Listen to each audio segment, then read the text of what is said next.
happy birthday.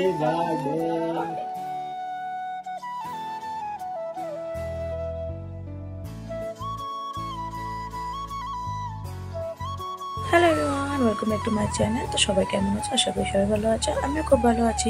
তো সবাই জানো আমি বাপের বাড়ি এসেছি কিছুদিনের জন্য, তাই আজকে ভাবছি যে দিদার বাড়িতে যাবো। তো দিদার বাড়ি যাওয়ার আরেকটাও কারণ, আজকে 6 মে, তো আমরা যাচ্ছি দিদার বাড়িতে। আর 7 মেতে ঋষার পাপার বার্থডে। তো আজকে হঠাৎ করে মনে পড়লো চলো একটু সারপ্রাইজ প্ল্যানিং করি। বাড়িতে তো কিছু মতেই হবে না, কারণ আমাদের যেহেতু ছোটো ছোটো দুটো রুম, তো সেখানে হবে না কিছু সারপ্রাইজ প্ল্যানিং করতে গেলে। তাই ভাবলাম যে ওকে কিছু না জানিয়ে মামা বাড়ি চলে যাবো। তাই দেখো আমরা বেরিয়ে পড়েছি।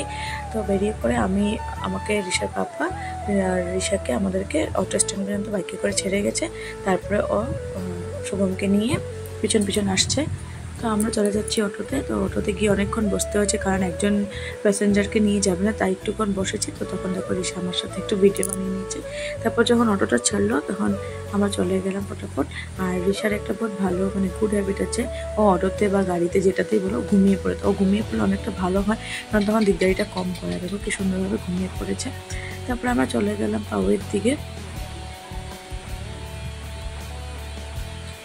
তারপরে আমরা পেয়ে গেছি দেখো দিদাদের বাড়িতে। তো দিদাদের বাড়িতে ওকে কোলে করে নিয়ে যাচ্ছি।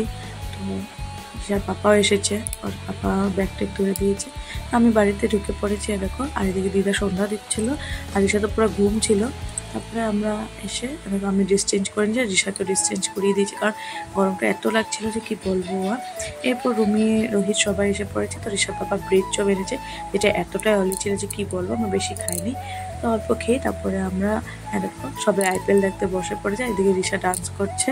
তো নাচানাচি করতে করতে আমরা ওদিকে একটু অ্যারেঞ্জমেন্ট করে নিয়েছি কেকের। আর রান্নাবাড়িও তো করতে হবে, তাই রান্নাবাড়ি করার জন্য আমি দিদার সাথে গেছি, একটু রান্নাবাড়ি করে নিয়েছি অল্প স্বল্প।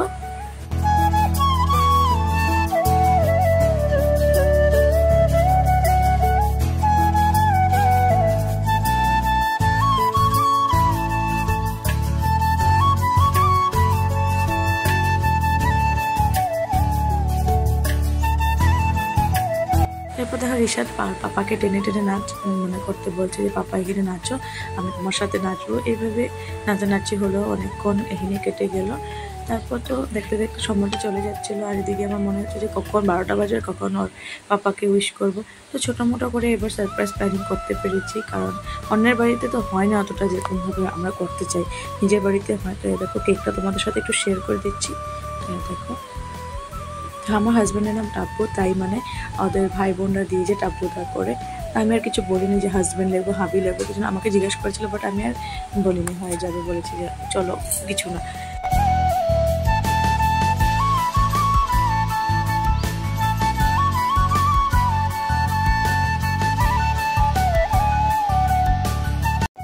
এরপর যে ও যে টি শার্টটা পরেছে, এই টি শার্টটা রুমি ওকে গিফট করেছে, রুমি ওর দাদাকে গিফট করেছে। এরপর আমাদের কেক কাটিং হলো, খেলাম, তারপর আমরা ঘুমিয়ে পড়লাম, কারণ নেক্সট ডে ঋষার পাপা চলে যাবে আর আমিও বাড়িতে এসে পড়বো, তাই তাড়াতাড়ি কেক কাটিং করে ঘুমিয়ে পড়েছি।